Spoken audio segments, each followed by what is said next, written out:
इंसान की इंसानियत ये है कि उसे गलती करने के बाद पछतावा हो जाए। अन्यथा गलती करने के बाद में भी यदि वह गर्व महसूस करता है, दुर्योधन की तरह, रावण की तरह, तो मनुष्य का रूप होते हुए भी उसमें मनुष्यता नहीं है। भले ही उसके 10 सिर नहीं है, हैं? लेकिन फिर भी वो रावण है, क्योंकि गलती करके गर्व कर रहा है। वह हमारे गांव में हमारे लोग होते हैं ना, अरे भले ही उम्र में बड़ा था पर मैंने भाई ऐसी सुनाई, उस गलती, एक तो गलती की, उसके बाद ऊपर से गलती पे गर्व किया। यही तो असुरता है। तो पार्वती जी ने सबसे पहले जो है भगवान से कहा, पहले मुझसे गलती हुई थी, कहीं उसको दिल में तो नहीं रखा आपने। तब शंकर भगवान का दिल तो पानी जैसा है, वहां लकीर टिकती नहीं है। जब भगवान राम के साथ में बंदर भालू आए थे ना अयोध्या, युद्ध के विराम के बाद, तो अपने अपने घरों को भूल गए, इतना प्रेम मिला। तो वो गोस्वामी जी ने ऐसी प्यारी तुलना करी वहां कि कैसे भूल गए वे, जैसे बिसरे ग्रह सपने सुधि नाही, जिमि पर द्रोह संत मन माही, जिमि पर द्रोह संत मन माही। दूसरे के द्वारा किया हुआ अपमान जैसे संत को ध्यान में नहीं रहता, हृदय में टिकता नहीं है ना, ऐसे जैसे वो भूल जाता है, ऐसे ही वे बंदर भालू अपने अपने घरों को भूल गए हैं।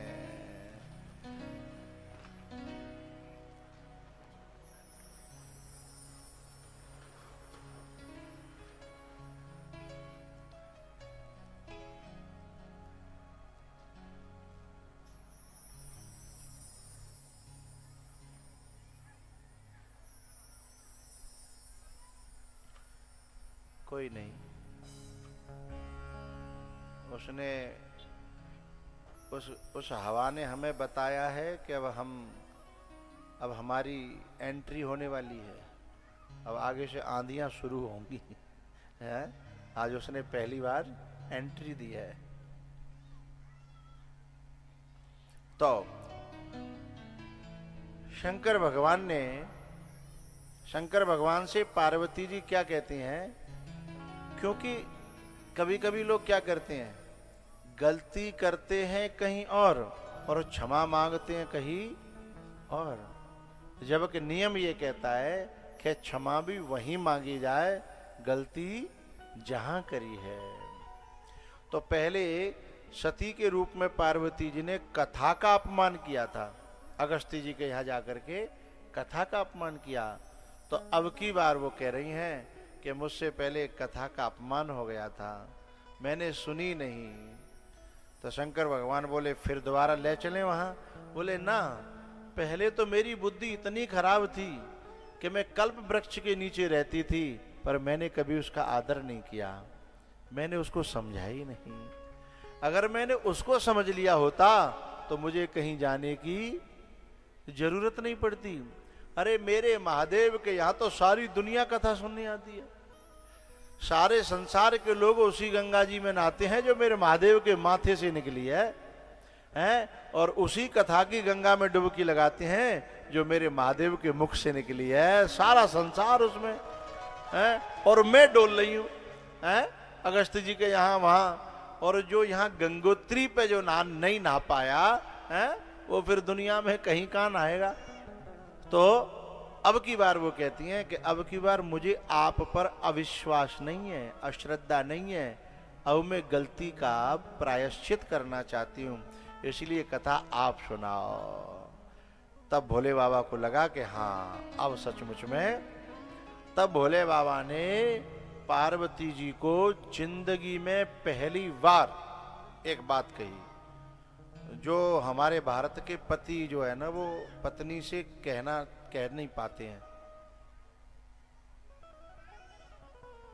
कह दें कि रहने दें, अरे तुमते ना पूछ रहे, इनसे पूछ रहे, बात इनकी चल रही है, तुम बीच में आधी रोटी पे दाद लेते हो। क्यों माता हो, कह दे। हाँ,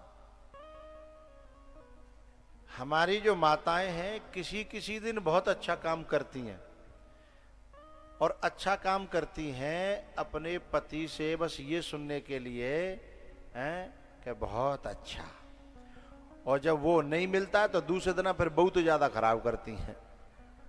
इनाम तो मिली नहीं, बिना बात हाड़ कूटवे में फायदा का है। वो अच्छा काम करें और उसके बदले में जब कोई पुरुष, कोई पति जब कहता है ना, वाह आनंद आ गया, थैंक यू, धन्यवाद, तो फिर वो दूसरे दिन अच्छा काम करना प्रारंभ करती है और करती चली जाती है। लेकिन जो इतने कंजूस हो जाते हैं कि जिन्हें पे फ्री की थैंक यू भी नहीं बोली जाती, तो फिर माता कहती हैं बाहर में जाओ, कर करके मत जाओ, यहाँ कोई एहसान ही ना है। ये बात आपको सुनने को मिलेगी। जब जा घर में कितनों कर करके मर जाओ, कोई एहसान ही नहीं है, तो फिर हम ही क्यों मरे हैं? क्यों बिना बात है परेशान होए? इसलिए इस शब्द में बड़ी ताकत है, पतियों को समझाना चाहता हूं। इस शब्द में बड़ी ताकत है और इसे कहने में कोई बुराई नहीं है। न जाने क्यों आदमी का मन जो है ना बड़ा कचोटता है, जब पीछे खिंचता है थैंक यू कहने से, है उसका आभार मानने से पीछे खिंचता है। और मुझे नहीं लगता कि इसे बोलने से कोई छोटापन आता होगा, है फिर भी आदमी से कहो थोड़ा थैंक यू बोल दे तो सिर खो जाएगा, बोले अरे इसमें क्या बुराई क्या है, मुझे बताओ तो सही है? नहीं सुन लंदे ऐसी का बोले नहीं दोगे, तुम परिषद बने हो तो हाँ बोलो बोलो। कुछ बात आई थी रोक दिया, और बात तो कायदे की है, झेलनी तो पड़ेगी। इसलिए जितने भी ये इधर का जो मोहल्ला है उनसे मेरा कहना है कि थैंक यू बोलना है, धन्यवाद बोलना या आभार प्रकट करना। और पता है ये माताएं, मैं एक बात बताऊं, इनके मन की बात है जो मैं आपसे शेयर कर रहा हूं, ये कह नहीं पाती। ये क्या कहती हैं? फूल मांगूना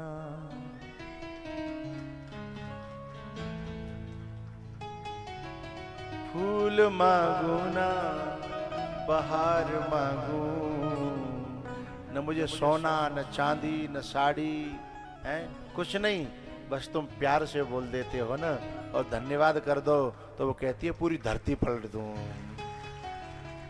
सांची कह रहा हूं, तुम्हारे मन की बात जिनते तो जोरदार ताली बजा के बताओ। हाँ सांची है ना।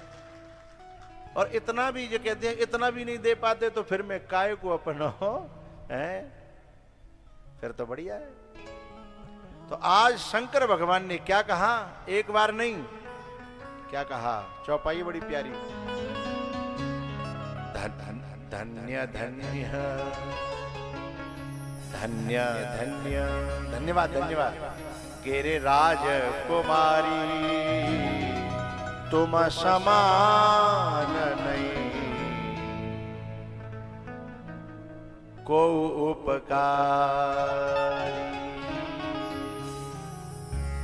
दूसरा कोई इस समय तुम्हारे समान धरती पे परोपकारी है ही नहीं है। Only one piece, antique piece, only one piece antique piece. और ये कह करके देखो, फिर देखो धमाका होता है घर में,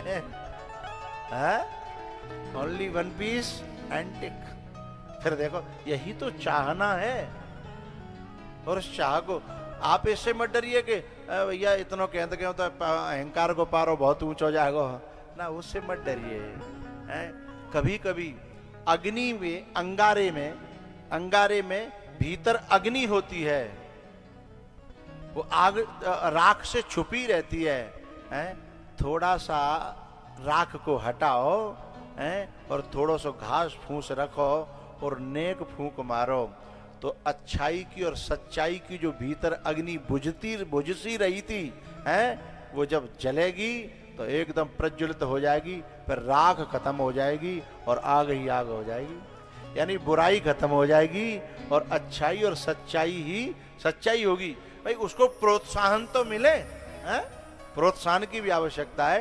इसलिए आज शंकर भगवान पहली बार कहते हैं कि धन्य धन्य गिरिराज कुमारी, तुम समान नहीं को उपकारी। पूछो रघुपति कथा प्रसंगा, सकल लोक जग पावनी गंगा। यहाँ भोले बाबा एक बड़ा प्यारा सा शब्द प्रयोग करते हैं कि तुम्हारे समान पूरी धरती पे तीनों लोकों में कोई उपकारी है ही नहीं।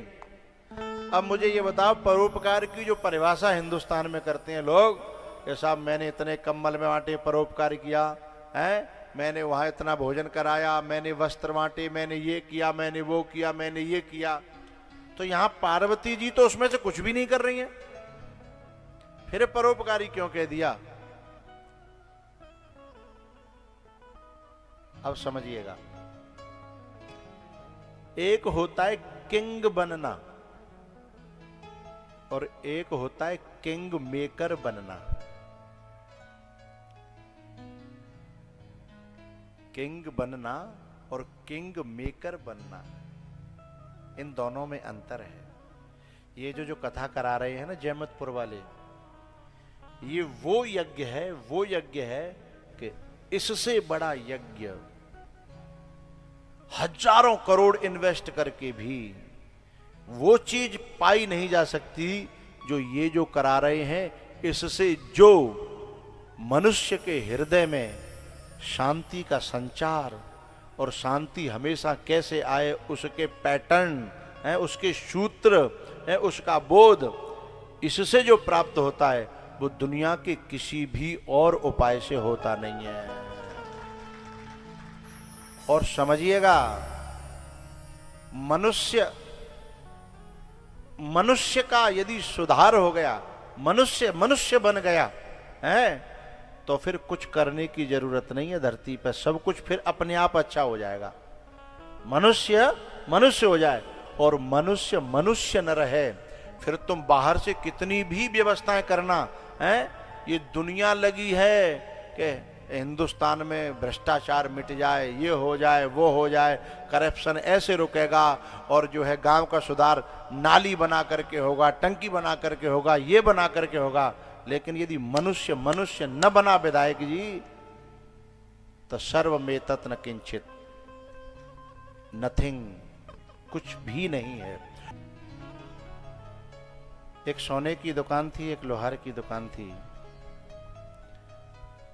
तो एक सुनार की दुकान पे जो हथौड़ी बज रही थी ना, वो आवाज नहीं कर रही थी, और बगल में जो लोहार की दुकान पे, इसकी बच्चे की जो पीड़ा है उसे मैंने जो जैसे समझा है उसका एनालिसिस कर रहा हूं मैं, कि लोहार की दुकान पे जब धाड़ी धार बोल रही थी, तो एक सुनार की वो हथौड़ी होती है ना, वो उस लोहे वाली हथौड़ी से बोली कि बड़ी बेवकूफ है। अरे उसके नीचे जो सोना था और जो लोहा था ना, जो कुट रहा था, पिट रहा था, तो जो कुटने वाला जो सोना था वो कुटने वाले लोहे से बोला, इतना आवाज क्यों कर रहा है, इतना क्यों चीख रहा है? पिट तो मैं भी रहा हूं ना, और पिट तू भी रहा है, कुछ बनेगा तू भी, कुछ बनूंगा मैं भी, फिर इतना चीखना चिल्लाना क्यों? तब उस लोहे ने कहा उस सोने से कि तुझे, तेरे ऊपर जो हथौड़ी है ना, वो तेरे अपनों की नहीं है, वो सोने की हथौड़ी नहीं है, वो लोहे की है।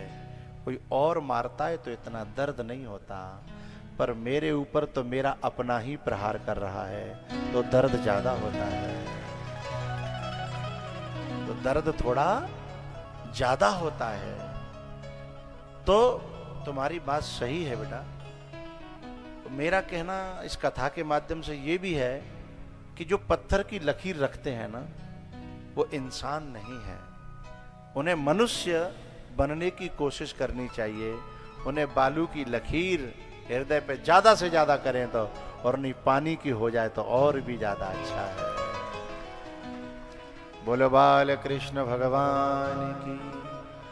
दूसरी बात इन्होंने एक बड़ी जो कही वो सही कही कि कभी कभी ऐसी जगह बैठना पड़ जाता है कथा में जहां कथा में बैठना बड़ा मुश्किल, सुनना तो दूर बैठना बड़ा, क्योंकि जो बात इतनी अच्छी नहीं होती जो होनी चाहिए तो मन वहां फिर व्याकुल हो जाता है?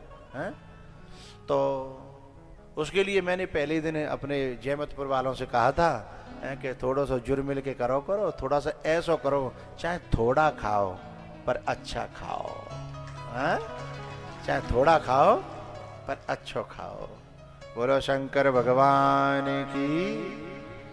अब समय आपका पूरा हुआ, अब एक भजन, खड़े हो जाइए, मस्ती के साथ झूमेंगे, नाचेंगे।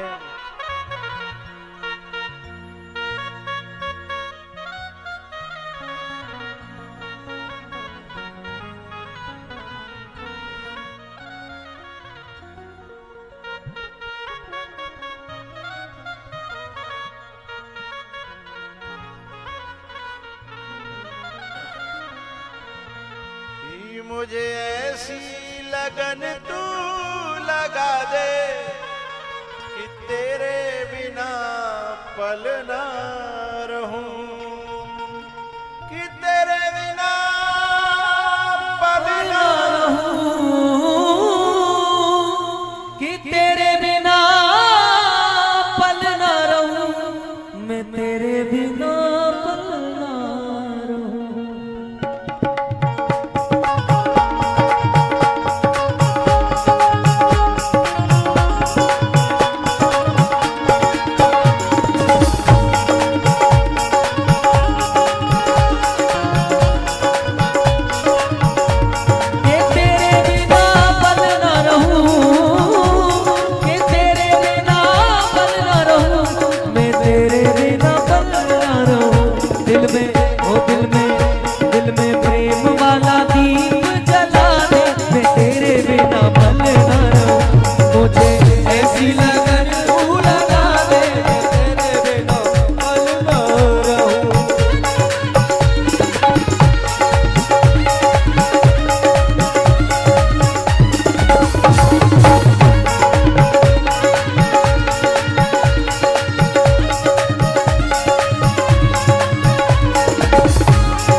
चुराया मैंने कुछ ना कहा,